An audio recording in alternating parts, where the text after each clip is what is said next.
Hi. ഒറ്റ ലുക്കിലൊരു കാറ്ററിങ്ങിന് പോകുന്ന ലുക്കുണ്ടെങ്കിലും കാറ്ററിങ്ങിനല്ല പോകുന്നത്. നമ്മളെ കോളേജിൽ നിന്ന് എയർപോർട്ട് കാണാൻ കൊണ്ടുപോവാണ്. Airport visiting. ആദ്യമേ ആ കാറ്ററിങ്ങിൻ്റെ ലുക്കുണ്ടായിരുന്നുവെങ്കിലും ഞങ്ങൾക്ക് ആ ID കാർഡ് കിട്ടിയപ്പോൾ തന്നെ ആ ലുക്ക് അങ്ങ് മാറി കിട്ടി.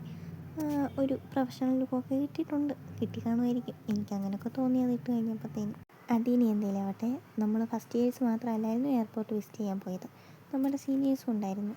ഞങ്ങളുടെ കോളേജിൽ നിന്ന് ആദ്യമായിട്ടും കണ്ടാണ് എയർപോർട്ട് വിസിറ്റിങ്ങിന് കൊണ്ടുപോകുന്നതെന്നാണ് പറയുന്നത് കേട്ടത്. ഞങ്ങളുടെ സീനിയേഴ്സും ആദ്യമായിട്ടും കണ്ടാണ് പോയെന്നൊക്കെയാണ് പറയുന്നത് കേട്ടത്. ആർക്കറിയാം. ഞാൻ എയർപോർട്ട് വിസിറ്റിംഗ് എന്ന് പറഞ്ഞപ്പോൾ തൊട്ട് ഭയങ്കര എക്സൈറ്റ്മെൻറ്റിലായിരുന്നു. കാരണം ഞാൻ 5-ലോ 6-ലോ കണ്ട് പഠിക്കുമ്പോഴാണ് എയർപോർട്ടിൽ പോയിട്ടുള്ളത്. പിന്നെ ഇന്നേ വരെ അതിൻ്റെ പരിസരത്തോട്ട് പോലും പോയിട്ടില്ല. അതും നമ്മൾ കാണാനല്ല, അപ്പച്ചി വരുന്നുണ്ടായിരുന്നു. അപ്പോൾ പുള്ളിക്കാരിനെ വിളിക്കാൻ വേണ്ടിയിട്ട് പോയതായിരുന്നു അന്ന് എനിക്കെന്നെ ചെറിയ പ്രായം. അങ്ങനെ വലിയ കാര്യമായിട്ടൊന്നും ഓർമ്മയില്ല. അങ്ങനെ കാര്യമായിട്ട് കയറിയൊന്നും കണ്ടിട്ടുമില്ലായിരുന്നു. മുറ്റത്തുനിന്ന് കണ്ടു, നമ്മൾ തിരിച്ചു പോന്നു, അത്രേ ഉണ്ടായിരുന്നുള്ളൂ. ഞങ്ങളെ കാണിക്കാൻ കൊണ്ടുപോയ എയർപോർട്ട് കെമ്പഗൗഡ ഇൻ്റർനാഷണൽ എയർപോർട്ട്, അങ്ങനെ തന്നെ തോന്നുന്നു പറയുന്നത്.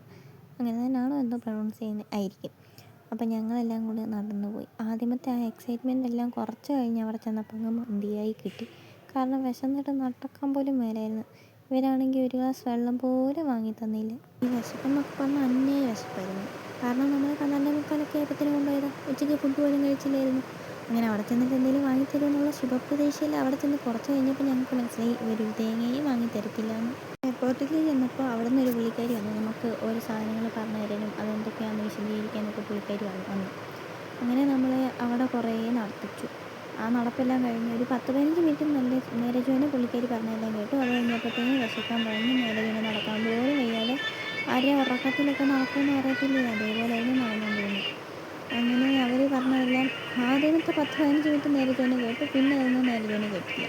അങ്ങനെ കുറേ നേരം നടത്തിച്ച് കഴിഞ്ഞപ്പോഴത്തേനും അവിടെ നിന്ന് മേഡം പറഞ്ഞു, നിങ്ങൾക്ക് വാഷ്റൂമിൽ പോകേണ്ടവരെല്ലാം പോയിട്ട് വരാൻ പറഞ്ഞു. അങ്ങനെ വാഷ്റൂമിൻ്റെ മിറർ നല്ല അടിപൊളിയാണെന്ന് പറഞ്ഞ് ഞാനും കയറിപ്പോയി 2 ഫോട്ടോസും വീഡിയോസും ഒക്കെ എടുക്കാൻ. എങ്ങനെ ഈ നടത്തിയിലെല്ലാം കഴിഞ്ഞിട്ട് കുറേ കഴിഞ്ഞപ്പോഴത്തേനും പറഞ്ഞു ഇവിടെ കുറച്ച് കാണാൻ നല്ല കാഴ്ചകളൊക്കെ ഉണ്ടെന്ന് പറഞ്ഞിട്ട് ഈ വെള്ളം ഒക്കെ ഒലിച്ച് വരുന്നിടത്തൊക്കെ കൊണ്ടുപോയി. ഈ വെള്ളം കെട്ടിക്കിടക്കുന്നതിനകത്ത് മീനുണ്ട് എന്നാണ് പറഞ്ഞത്. അറിയത്തില്ല, ഞാൻ ഒന്നിനെ പോലും കണ്ടില്ല. ഞാൻ എന്നിട്ട് വെള്ളത്തിനകത്ത് ക്യാമറ സൂം ചെയ്ത് വരെ നോക്കി വല്ല മീനും ഉണ്ടോ എന്ന്. പായലൊക്കെ അല്ലാണ്ട് വേറൊന്നും എനിക്ക് കാണാൻ പറ്റില്ല. പിന്നെ നല്ല കല്ലൊക്കെ കിടപ്പുണ്ടായിരുന്നു. വീട്ടിലോട്ട് വല്ലതും പോകാനായിരുന്നു ഞാൻ അതെല്ലാം പറക്കിക്കൊണ്ട് വന്നത്.